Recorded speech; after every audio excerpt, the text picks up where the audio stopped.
Hello வணக்கம் நண்பர்களே, இது உங்கள் டெப்ஸ் தமிழ். இன்னைக்கு நம்ம பார்க்க போற படம் 2016ல ரிலீஸ் ஆன த டாப் சீக்ரெட் மர்டர் இன் மைண்ட்ன்ற ஒரு ஜாப்பனீஸ் சயின்ஸ் ஃபிக்ஷன் மிஸ்ட்ரி மூவியை தான் பார்க்க போறோம். இந்த உலகத்திலேயே நம்ம ரகசியமா ஒரு இன்ஃபர்மேஷனை ஸ்டோர் பண்ணி வைக்கணும்னு நினைக்கிறோம். நம்மளா சொல்ற வரைக்கும் அப்படி ஒரு இன்ஃபர்மேஷன் இருக்குன்றதே யாருக்கும் தெரியக்கூடாது. ஈவன் நம்ம இறந்துட்டா கூட அந்த இன்ஃபர்மேஷனை நம்ம கூடவே சேர்ந்து இறந்துடணும். எப்பவும் எந்த காலகட்டத்திலையும் நம்மள மீறி அந்த இன்ஃபர்மேஷன் வெளியே போக கூடாதுன்னு வச்சுக்கோங்களேன். அப்படின்னா அந்த இன்ஃபர்மேஷனை எந்த இடத்துல ஸ்டோர் பண்ணி வச்சா கரெக்டா இருக்கும்? ஸ்மார்ட்டா கெஸ் பண்ணீங்க பாருங்க. நம்ம மூளையில நம்ம பாக்குறதுல கேட்கறதுல சில முக்கியமான விஷயங்கள் நம்ம மூளையோட ஒரு பகுதியில ஸ்டோர் ஆயிடும். அந்த இன்ஃபர்மேஷன் நமக்கு மட்டும் தானே தெரியும். நம்ம இறந்துட்டா அந்த இன்ஃபர்மேஷனும் நம்ம கூடவே சேர்ந்து இறந்துரும். ஒரு வேளை நம்ம இறந்ததுக்கு அப்புறம் நம்ம மூளையை எடுத்து ஆராய்ச்சி பண்ணி அதுல கிடைக்கிற ஒரு முக்கிய இன்ஃபர்மேஷனால ஒரு மிகப்பெரிய கொலைகேசியை சால்வ் பண்ண முடிஞ்சா எப்படி இருக்கும்? கற்பனை பண்ணி பார்க்கும் போதே எப்படா அதெல்லாம் சாத்தியம்னு புல் அரிக்குது இல்லையா? அந்த கற்பனையை தாங்க இப்ப படமாவே பார்க்க போறோம். என்னடா இறந்தவங்களோட மூளை ஆராய்ச்சி கொலைகேசுன்னு என்னென்னமோ உளர்ற அப்படின்னு தானே யோசிக்கிறீங்க.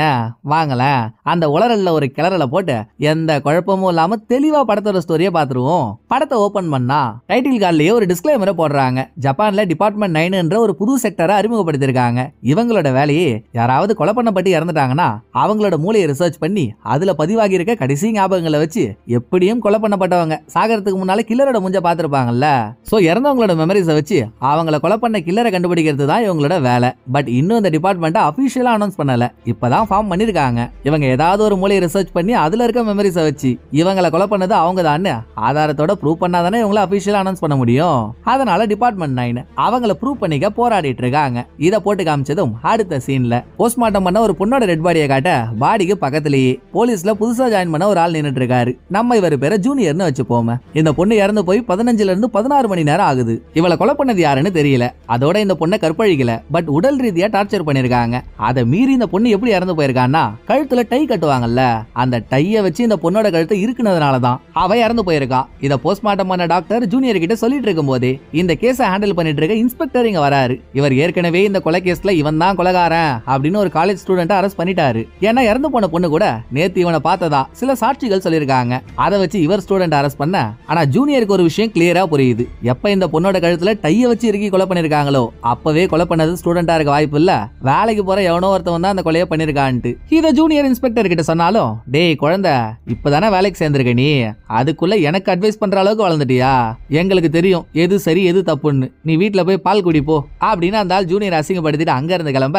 அடுத்து ஜூனியர் இறந்து போன பொண்ணோட கையில ஹார்ட் இன் ஷேப்ல ஒரு டாட்டோ குத்தி இருக்கிறத பாத்துட்டு இருக்காரு. அப்படியே இன்னொரு பக்கம் இன்ட்ரோடக்ஷன்லயே டிபார்ட்மெண்ட் 9 பத்தி சொல்லியிருந்தாங்கல்ல, அதோட டைரக்டரா ஒருத்தவர் இருக்காரு. நம்ம அவர் பேரு சீனியர்னு வச்சுப்போம். சீனியரோட தலைமையில ஒரு பிரஸ் கான்ஃபரன்ஸ் நடந்துட்டு இருக்கு. இவங்க டிபார்ட்மெண்டோட ரிசர்ச் கிட்டத்தட்ட முடியிற கண்டிஷனுக்கு வந்துருச்சு. அது சம்பந்தப்பட்ட மீட்டிங் தான் இது. சோ டிபார்ட்மெண்ட் 9 சேர்ந்த ஒரு ஆள் எப்படி இறந்தவங்களோட பிரெயின்ல இருக்க மெமரிஸை நாங்க விஷுவலா எடுக்கிறோம்ன்றத பத்தி சயின்டிபிக்கா சொல்லிட்டு இருக்காரு. சின்ன வயசுலயே சயின்ஸ் வாத்தியான ஓட விட்டு அடிச்சதுனால நமக்கும் சயின்ஸுக்கும் ரொம்ப தூரம். சோ இன்டெப்தா நம்ம அதுக்குள்ள போக வேணாம். ஆக டிபார்ட்மெண்ட் 9 ஆள் இத பத்தி சொன்னதும் பிரஸ் ஆளுங்களுக்கு சில கேள்வி. இத அவங்க சீனியர் கிட்டே டைரக்டா கேட்டுறாங்க.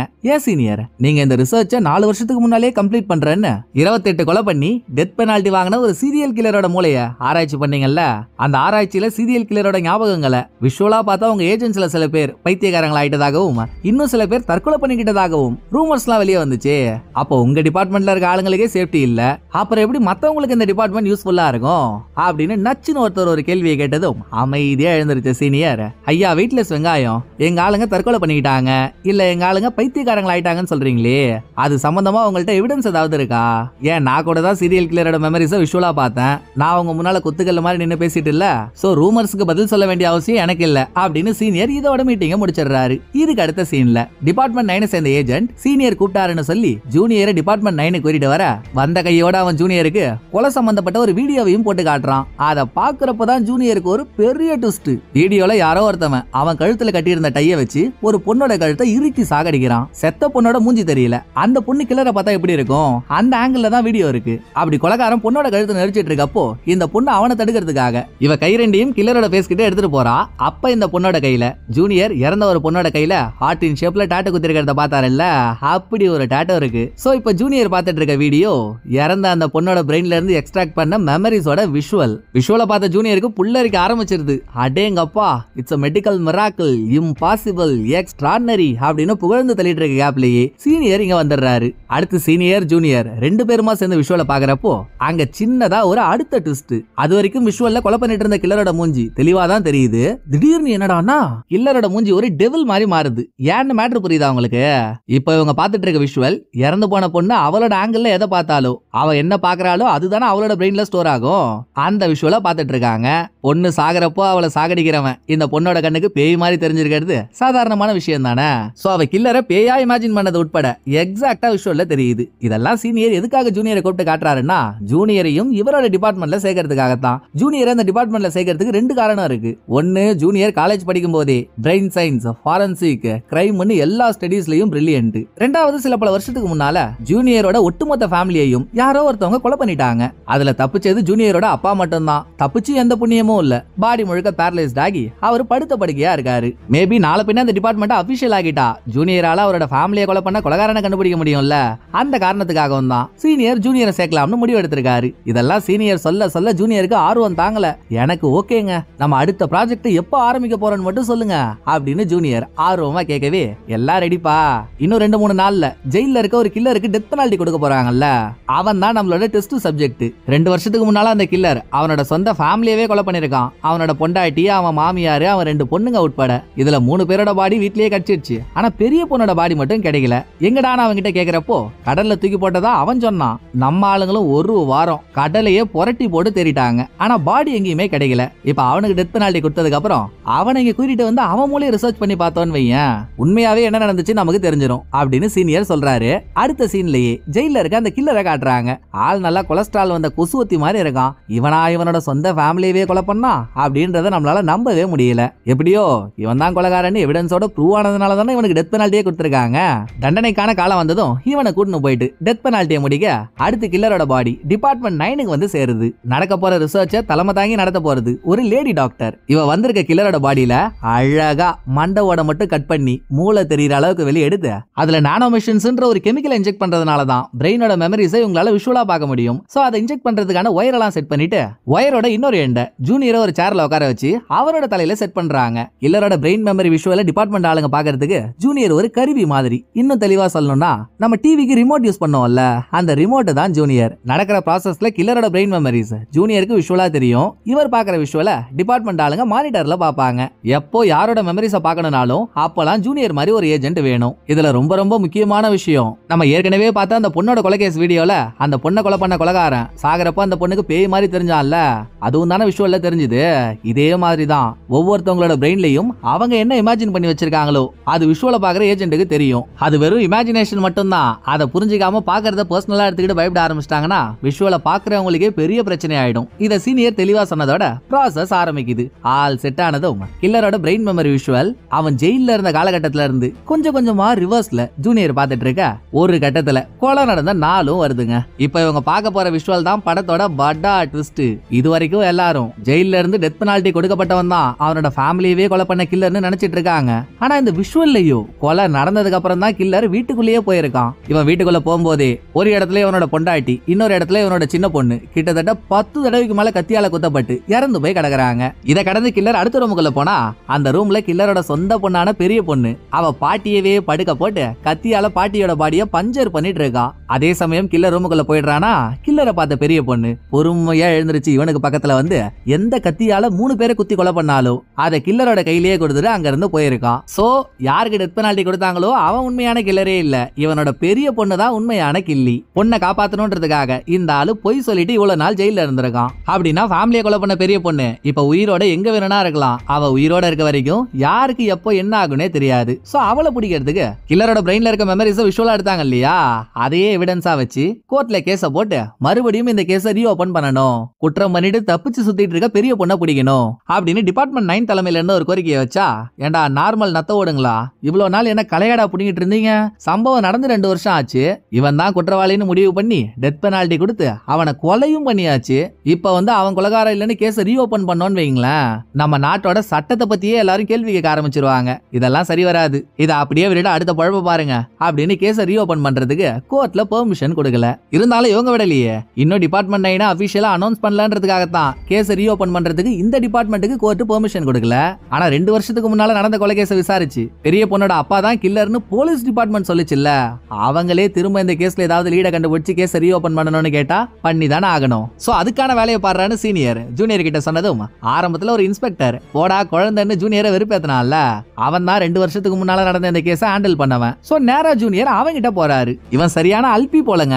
ஆள் நல்லா பூமருக்கு பிறந்த டாபர் மாதிரி இருந்துகிட்டு இவன் எந்தெந்த கிரைம் சீனுக்குலாம் போறானோ அங்க இவனுக்கு தேவைப்படுற மாதிரி பொருள் எதுவும் கிடைச்சா அதை யாருக்கும் தெரியாம எடுத்து இவன் யூஸ் பண்ணிட்டு இருக்கான். தோ இப்ப இவன் கையில கட்டியிருக்க வாட்ச் கூட 2 வருஷத்துக்கு முன்னால சம்பவம் நடந்து பெரிய பொண்ணோட கொலை நடந்த வீட்டுக்கு இவன் போறப்போ அங்க கிடைச்ச வாட்ச் எடுத்து கையில கட்டிட்டு இருக்கான். இது எப்படி ஜூனியருக்கு தெரியுதுன்னா இவர் தான் பெரிய பொண்ணு அப்பாவோட மெமரி விஷுவல பார்த்தாருல்ல. கொலை நடந்து பெரிய பொண்ணு இவரோட கையில கத்தியை கொடுத்துட்டு போனதும் வீட்டோட ஒரு மூலையில உட்காந்துருக்காரு. கொஞ்ச நேரத்துல வீட்டுக்கு வந்த இன்ஸ்பெக்டர் அவரை பார்க்கல. டேபிள்ல இருந்த ஒரு வாட்சை பார்த்துட்டு அடடா நம்ம கைக்குனே செஞ்ச மாதிரி இருக்கே அப்படின்னு அந்த வாட்ச் எடுத்து கட்டிக்கிட்டதுக்கு அப்புறம் தான் மூலையில இருந்தவரை பார்த்துட்டு டேய் நீ என்ன கையில கத்தி வச்சிருக்க, அப்ப நீ தான் இவங்க எல்லாரையும் கொலை பண்ணியா வாடான்னு இன்ஸ்பெக்டர் இவரை அரெஸ்ட் பண்ணிருக்காரு. இத ஜூனியர் பார்த்ததோட மட்டும் இல்ல இப்ப இன்ஸ்பெக்டரையும் டிபார்ட்மெண்ட் 9 கூட்டிட்டு போயிட்டு இந்த விஷுவல போட்டு காட்ட இன்ஸ்பெக்டருக்கு அள்ளு விட்டுருது. அடா பாவிகளா என்னைக்கோ நடந்தத வீடியோ எடுத்து இன்னைக்கு டெலிகாஸ்ட் பண்ணி என்ன வெறுப்பேத்துறீங்களேடா, இத டெலீட் பண்றீங்களா இல்லையா அப்படின்னு அந்த ஆள் கத்திட்டு இருக்க உள்ள வந்த சீனியரோ ஏங்க இப்ப பதறீங்க, இந்த வீடியோ வேணா நாங்க வெளியே விட போறோம்னா சொன்னோம், எங்களுக்கு இந்த கேஸ்ல உங்களோட ஹெல்ப் தேவைப்படுது. ஆக்சுவலா நீங்க நினைக்கிற மாதிரி பெரிய பொண்ணோட அப்பா கொலைகாரன் இல்ல, பெரிய பொண்ணு தான் உண்மையான கொலைகாரி. அவ என்னென்ன கூத்து பண்ணிருக்கான்னு நீங்களே பாருங்க அப்படின்னு இதுக்கு முன்னால நம்ம பார்த்த விஷுவல் இல்லாம இப்ப கன்றாவியான வேற சில விஷுவல போட்டு காட்டுறாங்க. இந்த பெரிய பொண்ணு என்ன பண்ணிருக்கா, வீட்டுல அவரோட அப்பா இருக்கும் போதே வீட்டுக்கு நிறைய பசங்களை கூட்டிட்டு வந்து அப்பா பாக்குறாருன்னு தெரிஞ்சும் வேணும்னே அவரோட கண்ணு முன்னால கூட்டிட்டு வந்த பசங்களோட ஜீம் டபாக்கு டம் பண்ணிருக்கா. இதை இந்த ஆளும் வெக்கமே இல்லாம ரூமுக்கு வெளியே நின்னு பாத்துருக்கான். இது இதோட நிக்கலங்க. ஒரு நாள் பெரிய பொண்ணு அவளோட சொந்த அப்பாவி பெட்ரூமுக்குள்ள இழுத்துட்டு போறா. அந்த விஷுவல் கிளியரா தெரியல, கொஞ்சம் பிட்டு பிட்டா தெரியுது. இவளதான் பெரிய பொண்ணு அப்பாவோட பிரெயின்ல பதிவான மெமரிஸ். இதெல்லாம் இன்ஸ்பெக்டர் கிட்ட காட்டிட்டு நீங்களே பாருங்க பெரிய பொண்ணு என்ன மாதிரியான ஆளுன்னு. 2 வருஷத்துக்கு முன்னாலேயே அவளோட ஃபேமிலிய மார்பின்ன்ற ட்ரக்க கொடுத்து மயக்கமாக்குனதுக்கு அப்புறம் தான் கத்தியால குத்தி போட்டு தள்ளிருக்கா. இப்ப அவ உயிரோட வெளியே சுத்திட்டு இருக்கான்றப்போ அவளால எத்தனை பேருக்கு ஆபத்து இருக்கு. அப்படிப்பட்டவளை வெளியே விட்டா எப்படிங்க, நீங்க அவளை கண்டுபிடிக்க ஹெல்ப் பண்ணி தான் ஆகணும் அப்படின்னு கட்டாயப்படுத்தின சீனியர். முதல்ல இவங்க விஷுவல பார்த்த வரைக்கும் பெரிய பொண்ணு இது வரைக்கும் 7 பேரை அவ வீட்டுக்கு கூட்டிட்டு போயிட்டு ஜுமாக்கா ஜோ பண்ணிருக்கா. விஷுவல வச்சு அந்த 7 பேரோட முகத்தையும் எடுத்துடுறாங்க. அந்த 7 பேர் யாரு இப்ப எங்க இருக்காங்கன்னு கண்டுபிடிக்கிறது தான் இவங்களோட முதல் வேலை. இது சம்பந்தமா சில பல பேரை விசாரிக்கிறாங்க. பெருசா எந்த லீடும் கிடைக்கல. அந்த டைம்ல தாங்க 2 வருஷமா தலைமறைவா சுத்திட்டு இருந்த பெரிய பொண்ணு வெளியே வந்து குடுக்குறா ஒரு ட்விஸ்ட. அப்பாவுக்கு டெத் பெனால்ட்டியை கொடுத்துட்டாங்கன்னு தெரிஞ்சதும் பப்ளிக்கா வெளியே வந்தவ கூட ஒரு லாயரை வச்சுக்கிட்டு 2 வருஷத்துக்கு முன்னாலே என் ஃபேமிலி செத்ததுக்கு அப்புறம் அந்த அதிர்ச்சியில அப்போயில இருந்து எனக்கு நடந்த எல்லாமே மறந்து போச்சு, நான் ஒரு அம்னீஷியா பேஷண்ட்னு ஒரே போடா போட்டுறா. எல்லாத்தையும் மறந்தவகிட்ட என்னன்னு பேச முடியும். சோ அவகிட்ட விசாரிக்க முடியாம இன்ஸ்பெக்டர் திணறிட்டு இருக்காரு. இது இல்லாம பெரிய பொண்ணு அவளோட லாயர் மூலியமா சீனியர் கிட்ட பேசணும்னு வேற சொல்றா. சோ சீனியர் ஜூனியர் 2 பேரும் பெரிய பொண்ணு பாக்கிறதுக்கு போறாங்க. அங்க இவங்களுக்கு தேவைப்பட்டது கிடைச்சதோ இல்லையோ பெரிய பொண்ணு அவளுக்கு என்ன தேவையோ அதை கணக்கச்சிதமா பண்ணிடுறா. அதாவது வந்த சீனியர் கிட்ட இவ ஒரு கேஸ் ஃபைல் எடுத்து கொடுக்குறா. நம்ம ஒரு சீன்ல சொன்ன பாத்தீங்களா 28 கொலை பண்ண ஒரு சீரியல் கொலைகாரனுக்கு டெத் பெனால்ட்டியை கொடுத்ததும் அவனோட பிரெயின் மெமரிஸ் டிபார்ட்மெண்ட் 9 ஆளுங்க விஷுவலா பார்த்தாங்க. அதுல சில பேர் தற்கொலை பண்ணிக்கிட்டு இறந்துட்டதா ரூமர் வெளியே வந்த மாதிரி நம்ம பார்த்திருந்தோமே, அந்த சீரியல் கொலைகாரனோட கேஸ் சம்பந்தப்பட்ட ஃபைல தான் பெரிய பொண்ணு சீனியர் கிட்ட கொடுக்குறா. இதுல ஏதோ ஒரு உள்கூத்து இருக்கும் போல. ஏன்னா கேஸ் ஃபைல பார்த்த சீனியர் எதுவுமே பேசாம சைலண்டா இருக்காரு. பட் பக்கத்துல இருந்த ஜூனியருக்கு ஆத்திரத்தை அடக்கிக்க முடியல. ஏண்டி விண்டேஜ் விஷவண்டு பண்றதெல்லாம் பண்ணிட்டு இப்ப அம்னீஷியான்னு போய் சொல்லி எங்களை காண்டேத்திட்டு இருக்கியா, உனக்கு இருக்குடி ஒரு நாள் அப்படின்னு அந்த ஆளு கத்துன்னு கத்த எப்படியோ சீனியர் ஜூனியர் ஆஃப் பண்ணி கூட்டிட்டு போயிடுறாரு. இதுக்கப்புறம் அந்த சீரியல் கில்லரோட கதையை தெரிஞ்சுக்கணும்ன்றதுல ஜூனியருக்கு ஒரு ஆர்வம். ரிசர்ச்சை தலைமை தாங்கி நடத்துற ஒரு லேடி டாக்டரை நம்ம பார்த்திருந்தோம்ல, ஜூனியர் அவங்கள்ட்ட தான் போய் இதுக்கான விளக்கத்தை கேட்கிறாரு. அப்பதாங்க சில உண்மைகள் வெளியே வருது. சீரியல் கில்லரோட மெமரி விஷுவல பார்த்ததுனால ஒரு ஏஜென்ட் தற்கொலை பண்ணிக்கிட்டு இறந்துட்டாருன்னது ரூமர் கிடையாது, முழுக்க முழுக்க உண்மைதான். சொல்ல போனா அவர் தற்கொலை பண்ணிக்கல, அவரை கொலை பண்ணிருக்காங்க. அதுவும் யாருன்றீங்க, டிபார்ட்மெண்ட் 9ஓட சீனியர் தான் அந்த கொலையை பண்ணிருக்காரு. ஆக்சுவலா என்ன ஆச்சுன்னா அந்த ஏஜென்ட் சீரியல் கில்லரோட நினைவுகளை பார்த்ததும் பைத்தியம் முடிச்ச மாதிரி ஆயிட்டு இருக்கான். சீரியல் கில்லரோட ஞாபகங்களை விஷுவலா பார்த்த அடுத்த செகண்டே நேரா சீனியர் கிட்ட வந்து என்ன கொலை பண்ணிடுன்னு அவன் கதறி இருக்கான். அந்த ஏஜென்ட் சீனியரோட ரொம்ப ரொம்ப பெஸ்ட் ஃப்ரெண்டு. அப்படி இருக்கப்போ சீனியரால அவனை எப்படி கொலை பண்ண முடியும்? சோ ஏன்டா திடீர்னு இந்த மாதிரி பண்ற, என்னடா ஆச்சு உனக்கு, கொஞ்ச நேரம் அமைதியா இருடா அப்படின்னு சீனியர் எவ்வளவோ சமாதானப்படுத்தினாலும் சீனியர் அவனை ஷூட் பண்ணலனா அவன் சீனியரை ஷூட் பண்ணிடுவான் போல. சோ வேற வழி இல்லாம சீனியர் அவனை ஷூட் பண்ணிருக்காரு. செத்த ஏஜென்ட் இப்ப கதை சொல்லிட்டு இருக்க டாக்டரோட காதலன்றதுனால இந்த டாக்டருக்கு அப்புறம் இந்த டிபார்ட்மெண்ட் உருவாக காரணமா இருந்த ஒரு பெரிய ஆளுக்கு இவங்க 2 பேருக்கு மட்டும்தான் அந்த உண்மை தெரியும். இப்படி ஒரு உண்மை வெளியே வந்துட்டா டிபார்ட்மெண்ட் 9 க்ளோஸ் பண்ண வாய்ப்பு இருக்கு இல்லையா? சோ அந்த உண்மையை மூடி மறைச்சிட்டாங்க. இத ஜூனியர் கிட்ட சொன்ன டாக்டர் இந்த கதையை இதோட இப்படியே விட்டுரு, இனிமேல் நோண்டாதான் சொல்லிட்டு போயிடுறாங்க. இந்த கேப்ல இன்ஸ்பெக்டருக்கு ஒரு வலுவான லீடு மாட்டிக்குது. அதாவது பெரிய பொண்ணு அவளோட வீட்டுக்கு கூட்டிட்டு வந்த 7 பேரை இவங்க தேடிட்டு இருந்தாங்க இல்லையா? அதுல ஒருத்தவன் யாரு எங்க இருக்கான்றது இன்ஸ்பெக்டருக்கு தெரிஞ்சு போச்சு. இத அவர் ஜூனியருக்கு கால் பண்ணி சொல்லிக்கிட்டே அவன் இருக்க இடத்துக்கு போயிட்டு இருக்கப்போ அங்க ஒரு வேற லெவலான ட்விஸ்ட். இன்ஸ்பெக்டர் யாரை தேடி போறாரோ அவன் இன்ஸ்பெக்டர் கண்ணு முன்னாலேயே ஒரு மாலோட செகண்ட் ஃப்ளோர்ல இருந்து கீழே விழுந்து இறந்துடுறான். இதுல ஒரு மிகப்பெரிய ஹைலைட்டான விஷயம் என்ன தெரியுங்களா? இப்ப இறந்திருக்கிறது இவன் ஒருத்தவன் மட்டும் இல்ல. இவன் இறந்த அதே டைமிங்ல நாடு முழுக்க மொத்தம் 9 பேர் தற்கொலை பண்ணிக்கிட்டு இறந்து போயிருக்காங்க. அவங்க எப்படி எதனால இறந்தாங்கன்றது அவங்களோட பிரெயின் விஷுவல பார்த்தா தானே தெரியும். சோ டிபார்ட்மெண்ட் 9 போலீஸ் டிபார்ட்மெண்டோட ஹெட் கிட்ட நெகோஷியேட் பண்ணி இறந்த 9 பேரோட பாடியையும் டிபார்ட்மெண்ட் 9க்கு எடுத்துட்டு வராங்க. இறந்த 9 பேருக்கும் பெருசா எந்த கனெக்ஷனும் இல்ல. ஒருத்தவங்களுக்கு இன்னொருத்தவங்கள தெரியாது. ஆனா இந்த 9 பேருமே 4 வருஷத்துக்கு முன்னால ஒரு தெரப்பி செஷன் அட்டெண்ட் பண்ணிருக்காங்கன்ற எவிடன்ஸ் சீனியருக்கு ஒரு ஆள் மூலியமா கிடைக்குது. இன்னொரு பக்கம் மாடியில இருந்து கீழே விழுந்தவனோட பிரெயின் விஷுவல பாக்குறப்போ முகம் முழுக்க ரத்தம் வடிகிற ஒரு பையன் இவனை மாடியில இருந்து கீழே தள்ளி விட்ட மாதிரி தெரியுது. பட் இதுல ஒரு ட்விஸ்ட் என்னன்னா, எந்த பையன் கீழே தள்ளி விட்டதா விஷுவல்ல தெரியுதோ அவன் ஏற்கனவே செத்துட்டான். அதுவும் கீழே விழுந்தவன் ராகிங் பண்ணதுனாலதான் அந்த பையன் இறந்து போயிருக்கான். சோ இவன் கீழே விழுந்தது சூசைட் தான். ஆனா தற்கொலைக்கு முன்னால நம்மளால ஒரு பையன் இறந்துட்டானேன்ற குற்ற உணர்ச்சியில இறந்த பையனே இவனை வந்து தள்ளி விடுற மாதிரி இவன் இமேஜின் பண்ணிருக்கான். அதை மீதி பேர் பார்த்துட்டு இருக்கப்போ மேல இருந்து கீழே வந்த சீனியர் இவருக்கு தான் செத்த 9 பேரும் 4 வருஷத்துக்கு முன்னால ஒரு தெரப்பி அட்டெண்ட் பண்ணிருக்காங்கன்றது தெரிஞ்சு போச்சு இல்ல. சோ அந்த தெரப்பி 4 வருஷத்துக்கு முன்னால எந்த டைம் நடந்துச்சோ இறந்தவங்களோட பிரெயின்ல இருந்து அந்த மெமரிஸ் எடுக்க சொல்றாரு. அந்த விஷுவல்ல இப்ப தற்கொலை பண்ணிக்கிட்ட 9 பேரும் ஒரு இடத்துல கும்பல் கூடி உட்கார்ந்துருக்கானுங்க. இவனுங்களுக்கு முன்னால தலையில ஹூடி போட்டு உட்கார்ந்திருந்த ஒரு ஆள் முதல்ல 9 பேருக்கும் குடிக்கிறதுக்காக ட்ரக் கலந்த ஒரு ட்ரிங்கை கொடுத்து அதை குடிக்க வச்சு இவங்களை ஹிப்னடைஸ் பண்ணிருக்கான். இவங்க எல்லாம் ஹிப்னடைஸ் ஸ்டேஜுக்கு வந்ததும் இவங்களுக்கு முன்னால உட்கார்ந்திருந்தவன் புரிஞ்சும் புரியாத மாதிரி ஒரு விஷயத்த சொல்றான். இங்க யாராலையுமே அவங்களோட சீக்கிரட்டை ரொம்ப நாள் ஒளிச்சு வச்சிருக்க முடியாது. என்னைக்கா இருந்தாலும் அந்த சீக்கிரட் வெளியே வரும். அப்படி அந்த சீக்கிரட் வெளியே வரப்போ அதுக்கான தண்டனைய எல்லாரும் அனுபவிச்சாகணும் இப்படின்னு அவன் சொல்ல, யாருடா இந்த மைடியர் பூதம் ஃபேமிலியை சேர்ந்த மாயாவி நான் நம்ம வித்த காட்டிட்டு இருக்கான் அப்படின்னு விஷுவல்ல தெரியுற அவனோட முகத்தை சீனியர் ஊத்து பாக்குறப்பதாங்க ஒரு ட்விஸ்ட். 9 பேருக்கு முன்னால உட்கார்ந்துருக்கவன் வேற யாரும் இல்ல, 28 கொலை பண்ண சீரியல் கொலைகாரன். இவன் 9 பேரை ஹிப்னடைஸ் பண்றதுல இருந்தே ஒண்ணு தெரியுது இல்ல, அந்த 9 பேர்ல ஒருத்தவன் என்னைக்கோ ஒரு பையனை ராகிங் பண்ணதுனால அவன் செத்துட்டான். அப்படி பார்த்தா ஒரு தப்பு பண்ணிருக்கான் தானே அர்த்தம். சோ அங்க இருக்க 9 பேருமே ஏதோ ஒரு விதத்துல ஒரு தப்பு பண்ணிருக்கணும். இவங்க பண்ண தப்புக்கு இவங்களை தற்கொலை பண்ணிக்க வைக்கதான் சீரியல் கில்லர் அப்பவே ஹிப்னடைஸ்ன்ற ஒரு விதையை போட்டிருக்கான். இப்ப யாரோ அந்த விதையை ட்ரிகர் பண்ணி 9 பேரை தற்கொலை பண்ணிக்க வச்சிருக்காங்க. இத புரிஞ்சுக்கிட்டதுமே இன்ஸ்பெக்டர் வண்டி எடுத்துட்டு விருட்டுன்னு கிளம்புறாரு. காரை பாதியில நிறுத்தி எங்கடா போறேன்னு ஜூனியர் கேட்டா, அதான் நீயே எல்லாத்தையும் பாத்தியே, செத்த 9 பேர்ல ஒருத்தவன பெரிய பொண்ணு அவளோட வீட்டுக்கு கூட்டிட்டு போயிருக்கா. அதே ஆள் 4 வருஷத்துக்கு முன்னால சீரியல் கில்லரோட நடந்த தெரப்பி செஷன்லயும் இருந்திருக்கான். சோ அவன சீரியல் கில்லர் பெரிய பொண்ணு 2 பேருக்கும் தெரிஞ்சிருக்குல்ல. ஒருவேளை பெரிய பொண்ணு கில்லரோட சிஷியா இருந்து அவனோட வழியை ஃபாலோ பண்றேன்னு சொல்லி அவ கூட இப்ப இந்த 9 பேரை ட்ரிகர் பண்ணி சூசைட் பண்ண வச்சிருக்கலாம். அவள ஏன் சீரியல் கில்லர் சொன்னதுனால பைத்தியமானவ, அதனால கூட இவளோட சொந்த ஃபேமிலியை போட்டு தள்ளிருக்கலாம். நான் அவளை போய் விசாரிச்சாதான் உண்மைலாம் தெரிய வரும், நான் அவளை விசாரிச்சே தீர்வோன்னு அடமுடிச்ச இன்ஸ்பெக்டர் பெரிய பொண்ணை அரெஸ்ட் பண்ணி ஸ்டேஷன் கூட்டிட்டு வராரு. இந்த ஆள் எவ்வளவுதான் உண்மையை சொல்லிடுன்னு பெரிய பொண்ணை போட்டு மிரட்டுன்னு மிரட்டினாலும் அவ கொஞ்சம் கூட சளைக்கவே இல்லைங்க. நான் தான் ஏற்கனவே சொல்லிட்டேனே, எனக்கு அம்னீஷியா, நடந்ததெல்லாம் மறந்து போச்சு, நீங்க என்ன கேக்குறீங்கன்னே புரியல அப்படின்னு சொன்னதையே தான் திரும்ப திரும்ப சொல்றா. ஒரு பொண்ணை எந்தவித எவிடன்ஸும் இல்லாம ரொம்ப நேரமா ஸ்டேஷன்ல அடைச்சு வச்சிருக்க முடியாதுல்ல. சோ இவளை அரெஸ்ட் பண்ணதுல எந்த புண்ணியமும் இல்லைன்னு மறுபடியும் பெரிய பொண்ணை ரிலீஸ் பண்ணிடுறாங்க. இதுக்கு நடுவுல சீனியர் கிட்ட போன ஜூனியர், ஏங்க இப்ப அந்த பொண்ணு வந்து பேசிட்டு போனதுலயே சீரியல் கில்லருக்கும் இவளுக்கும் லிங்க் இருக்குன்றது நல்லா தெரியுதுங்க. சீரியல் கில்லரோட பிரெயின் மெமரிஸ கடைசியா பார்த்த ஒரே ஆள் உங்களோட ஃப்ரெண்டு தான். இவன் சாகிறதுக்கு முன்னால சீரியல் கில்லரோட பிரெயின்ல இவன் என்ன பார்த்தானோ அதை வேற யாரும் பாத்திர கூடாதுன்னு சீரியல் கில்லரோட பிரெயினை சேதப்படுத்திட்டான். ஆனாலும் பரவாயில்ல, அந்த விஷுவல் எல்லாத்தையும் தான் உங்க ஃப்ரெண்டு பாத்துட்டானே, சோ அவன் பிரெயின்ல எல்லாம் பதிவாயிருக்கும்ல. இப்ப நான் உங்க ஃப்ரெண்டோட பிரெயின் விஷுவல பார்த்தாகணுங்க.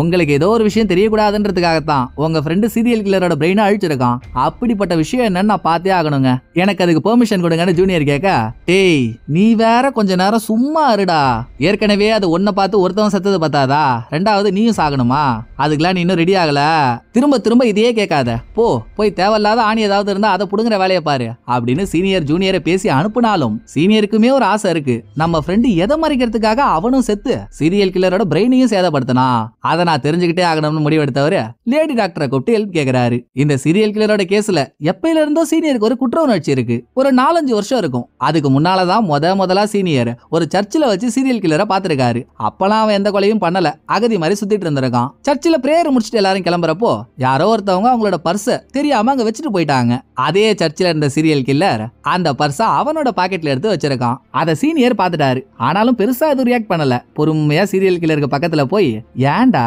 ஏன் உனக்கு இந்த தேவையில்லாத வேலை? ஒரு மனுஷன் நல்லவன் ஆவறதுக்கும் கெட்டவன் ஆவறதுக்கும் நடுவுல சின்னதா ஒரு கோடு தான் இருக்கு. கோட்டுக்கு எந்த பக்கம் இருக்கணும்ன்றத நம்ம தான் முடிவு பண்ணணும். இனிமேல்லாம் இந்த மாதிரி பண்ணாத. இப்ப நீ பண்ணது பெரிய தப்பு இல்லன்றதுனால உன்னை அப்படியே விட்டுறேன் அப்படின்னு அட்வைஸ் போட்டதோட சீரியல் கில்லருக்கு கொஞ்சம் பணத்தையும் கொடுத்து போய் நல்லபடியா அனுப்பியிருக்காரு. இது நடந்த அடுத்த 1 வருஷம் கழிச்சு தான் சீரியல் கில்லர் அவனோட முதல் கொலையை பண்ணிருக்கான். அவன் இதெல்லாம் பண்ணுவான்னு தெரிஞ்சிருந்தா நம்ம அப்பவே அவனை புடிச்சு போட்டிருக்கலாமேன்னு சீனியருக்கு ஒரு உறுத்தல். இப்ப அவன் பிரெயின்ல இருக்க எதையோ ஒண்ணு வேற சீனியர் பாத்திரவே கூடாதுன்னு சீனியரோட ஃப்ரெண்டு செத்துட்டானா, அப்ப நான் கண்டிப்பா அதை பார்த்தே தீருவேன்னு இவர் டாக்டர் கிட்ட ஹெல்ப் கேட்டதுல அவளும் இறந்து போன சீனியர் நண்பனோட பாடிய ஃப்ரீசர்ல இருந்து வெளியே எடுத்து ப்ராசஸ் ஆரம்பிக்கிறா. ஃப்ரெண்டோட பிரெயின் விஷுவலை பாக்கிறதுக்கு முன்னாலேயே சீனியர் இவரோட ஆளுங்கள்ட்ட தெளிவா ஒண்ணு சொல்லிடுறாரு. இப்ப நான் பார்க்க போற விஷுவலை நீங்க மானிட்டர்லயும் பார்க்க கூடாது, அதை ரெக்கார்டும் பண்ணக்கூடாது. அது நல்லதோ கெட்டதோ எதுவா இருந்தாலும் நான் தனியாவே சமாளிச்சுக்கிறேன். நீங்க கொஞ்ச நேரம் அமைதியா இருந்தா மட்டும் போதும் அப்படின்ற ஆர்டர் போட்டதுக்கு அப்புறம் சேர்ல போய் உட்கார்றாரு. இதே சமயம் இன்னொரு பக்கம் இன்ஸ்பெக்டருக்கும் ஜூனியருக்கும் புதுசா இறந்து போன ஒரு பையனோட டெட் பாடி நடு ரோட்ல கிடைக்குது. இப்ப இறந்து போயிருக்க பையன் பெரிய பொண்ணோட சின்ன வயசுல ஸ்கூல் படிச்ச பையன். இந்த கனெக்ஷனை வச்சு பார்த்தா அவ தானே இந்த பையனையும் கொலை பண்ணிருக்கணும். செத்த பையனோட பிரெயின் மெமரி விஷுவலை பார்த்துட்டாலே தெரிஞ்சிட போது அவன் யாரை கொலை பண்ணிருக்காங்கன்ட்டு அப்படின்னு ஜூனியர் நினைச்சாலும் அதுக்கு வாய்ப்பே இல்ல. ஏன்னா இறந்து போயிருக்க பையன் ஒரு பிளைண்ட். அப்படி இருக்கப்ப அவன் எதையும் பார்த்தே இருக்க மாட்டான். சோ அவன் பிரெயின் மெமரி வச்சு என்ன பண்றது? Total waste. இத புரிஞ்சுக்கிட்ட இன்ஸ்பெக்டர் நல்லா செங்கிஸ்கான் கால செத்த கிளி மாதிரி இருந்துகிட்டு அவ இஷ்டத்துக்கு ஒரு ஆளையா கொலை பண்ணிட்டு இருப்பா. நம்ம உட்காந்து வேடிக்கை பார்த்துட்டு இருக்கிறதா?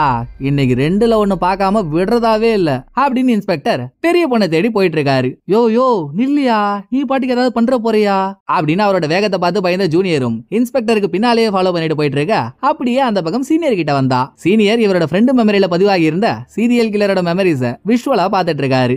ஆரம்பத்துல சீனியருக்கு தெரியறது சீரியல் கில்லர் ஒரு ஆளையா கொலை பண்ணான்ல அந்த மெமரிஸ். இதுல ஒரு ட்விஸ்ட நோட் பண்ணுங்களேன். சீரியல் கில்லர் ஒரு ஆளையா போட்டு தள்ளுறான். அவன் அவங்கள கொலை பண்ணதுக்கு அப்புறம் செத்தவங்களோட முகத்துல சீரியல் கில்லர் சீனியரோட முகத்தை பாக்குறான். இவன் என்ன இமேஜின் பண்றானோ அதான விஷுவல்ல தெரியும். சோ இவன் ஏன் சாகடிக்கிற ஆளுங்களோட முகத்துல நம்ம முகத்தை இமேஜின் பண்ணி பாக்குறான் அப்படின்னு சீனியர் யோசிச்சுட்டு இருக்கும் போதே அடுத்த விஷுவல் தெரியுது. இந்த விஷுவல்ல சீரியல் கொலைகாரன் இவனுக்குன்னு சில சிஷ்ய புள்ளைங்களை சேர்க்கறான். இது கூடவே இவன் பாக்குற ஒரு நியூஸ் பேப்பர்ல அப்பதான் டிபார்ட்மெண்ட் 9 புதுசா ஆரம்பிச்சிருக்காங்க. அதோட ஹெட் சீனியர் தான். இவர் தலைமையில தான் ட்ரையல் ஆபரேஷன் நடக்க போகுது அப்படின்ற நியூஸ் வந்திருக்கு. இந்த நியூஸ சீரியல் கில்லர் பாத்துருக்கான். சோ அந்த டைம்லயே சீரியல் கில்லருக்கு இறந்தவங்களோட பிரெயின் மெமரிஸ வச்சு இப்படி ஒரு ஆபரேஷன் நடக்க போகுதுன்றது தெரிஞ்சிருக்கு. இருந்தும் இவனும் சரி ஆளுங்களும் சரி தப்பு பண்ணிட்டு அதுக்கான தண்டனை அனுபவிக்காம அதை சீக்கிரட்டாவே வச்சிருக்கவங்கள ஹிப்னடைஸ் பண்ணி அவங்கள சூசைட் பண்ணிக்க வைக்கிற ட்ரைனிங் எடுத்திருக்காங்க. இந்த ட்ரைனிங்க்கு நடுவுல தான் சீரியல் கில்லரோட சிஷ்ய புள்ளையில ஒரு ஆளா பெரிய பொண்ணும் வந்து சேர்ந்திருக்கா. சோ 2 பேருக்குள்ள லிங்க் ஏற்பட்டிருக்கிறது இங்கதான். இத சீனியர் கண்டுபிடிச்சதோட இங்க சீனை கட் பண்றாங்க. அந்த பக்கம் பெரிய பொண்ணோட வீட்டுக்கு போனா ஏற்கனவே வீட்டுக்கு வந்த இன்ஸ்பெக்டர் பெரிய பொண்ணை துப்பாக்கி முனையில பிடிச்ச நீ உண்மையை ஒத்துக்கிட்டு தான் ஆகணும்னு கம்பல் பண்ணிட்டு இருக்காரு. அப்புறம் 2வதா உள்ள வந்த ஜூனியர், ஜி நான் அவ்வளவு சொல்லியும் இங்க வந்து இப்படி பண்ணிட்டு இருக்கீங்களே ஜி, ஏன் ஜி இப்படி பண்றீங்க? துப்பாக்கியை கீழே இறக்குங்க ஜி அப்படின்னு சொல்லியும் என்னால முடியவே முடியாதுரா. நான் பாட்டுக்கு கிடைக்கிறத லவுட்டிக்கிட்டு ராமா கிருஷ்ணான்னு என் இஷ்டத்துக்கு சுத்திட்டு இருந்தேன். என்ன கூப்பிட்டு இந்த பொண்ணு இவ ஃபேமிலியை கொலை பண்ற விஷுவலை காட்டி நான் இந்த பொண்ணோட வீட்டுல இருந்து வாட்சத்துல என்ன விஷுவலை காட்டி என்ன குற்றவாளி ஆகிட்டீங்க. நைட்டு வீட்டுக்கு போனா தூக்கம் வர மாட்டேங்குதுரா.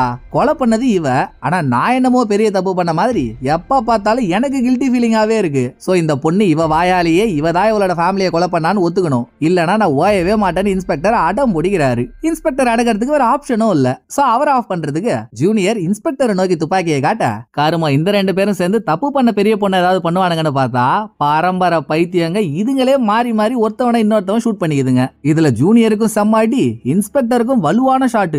அப்படி அடி வாங்கி படுத்திருக்க இன்ஸ்பெக்டரை பெரிய பொண்ணு தற்கொலைக்கு தோன்றா. ஒரு பக்கம் ஜூனியர் கத்துன்னு கத்துறாரு, டேய் அந்த ஜார்கன் ஜெகன்மோகினி சொல்றதை கேட்காதரா, அவனை டைவர்ட் பண்ண பாக்குறாடா, நான் பேசுறத மட்டும் கேளுடான்னு. ஆனா இன்ஸ்பெக்டரோட காது மொத்தமும் பெரிய பொண்ணு என்ன பேசுறாளோ அது மட்டும் தான் அழுது. ஒரு கட்டத்துல பெரிய பொண்ணோட வசியத்துக்கு ஆளான இன்ஸ்பெக்டர் துப்பாக்கி எடுத்து அவரோட தலையில வச்சு அவரே ஷூட் பண்ணிக்கிட்டு இறந்துடுறாரு. பிரெயின் டேமேஜ் ஆனதுனால இங்க என்ன நடந்துச்சுன்றத கூட பார்க்க முடியாது. இந்த பக்கம் ஜூனியர் குண்டடி வாங்கி உயிருக்கு போராடிட்டு இருக்க மறுபடியும் சீனியர் கிட்ட வராங்க. சீரியல் கில்லருக்கும் பெரிய பொண்ணுக்கும் எப்படி லிங்க் ஆச்சுன்னு தெரிஞ்சதுக்கு அப்புறம் சீனியர் பாக்குற அடுத்த விஷுவல் சீரியல் கில்லர் ஜெயில இருக்கிறது. இவனுக்கு தான் நியூஸ் பேப்பர்ல வந்த விஷயத்தை வச்சு செத்தவங்களோட பிரெயின் மெமரிஸ பாப்பாங்கன்றது தெரிஞ்சு போச்சு.